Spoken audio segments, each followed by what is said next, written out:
नमस्कार. सातारकर माधुरी या यूट्यूब चॅनलमध्ये आपल्या सगळ्यांचं स्वागत आहे.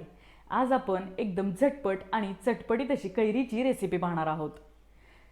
व्हिडिओ बघताच अगदी तोंडाला पाणी सुटेल अशी रेसिपी आहे. चला तर आपण रेसिपीला सुरुवात करूयात. इथे मी एक आंबा स्वच्छ पाण्याने धुवून घेतलेला आहे. आता आपण व्हिडिओत दाखवल्याप्रमाणे याच्या पातळ स्लाइस कट करून घेणार आहोत.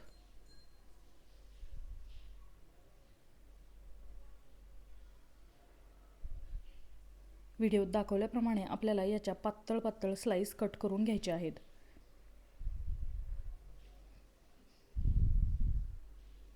आता आपण हे जुलियन्समध्ये एकदम पातळ असं चिरून घेणार आहोत.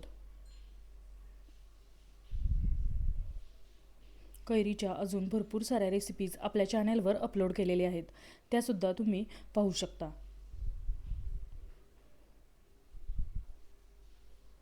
व्हिडिओ दाखवल्याप्रमाणे आपल्याला सर्व आंब्याच्या फोडी अशाच प्रकारे कट करून घ्यायच्या आहेत. आता इथे मी एक छोटंसं पातेलं गरम करायला ठेवलेलं आहे. यामध्ये 1 चमचा मी तेल घेतलेलं आहे. तुम्ही इथे तडका पॅनसुद्धा गरम करू शकता.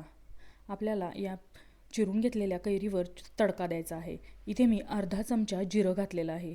जिरं आपल्याला छान तडतडू द्यायचं आहे.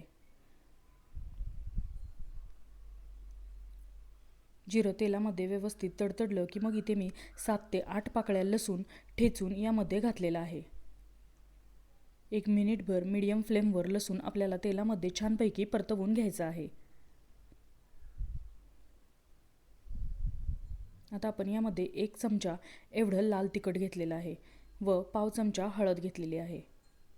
तिखट मीठ तुम्ही तुमच्या आवडीनुसार कमी जास्त करू शकता.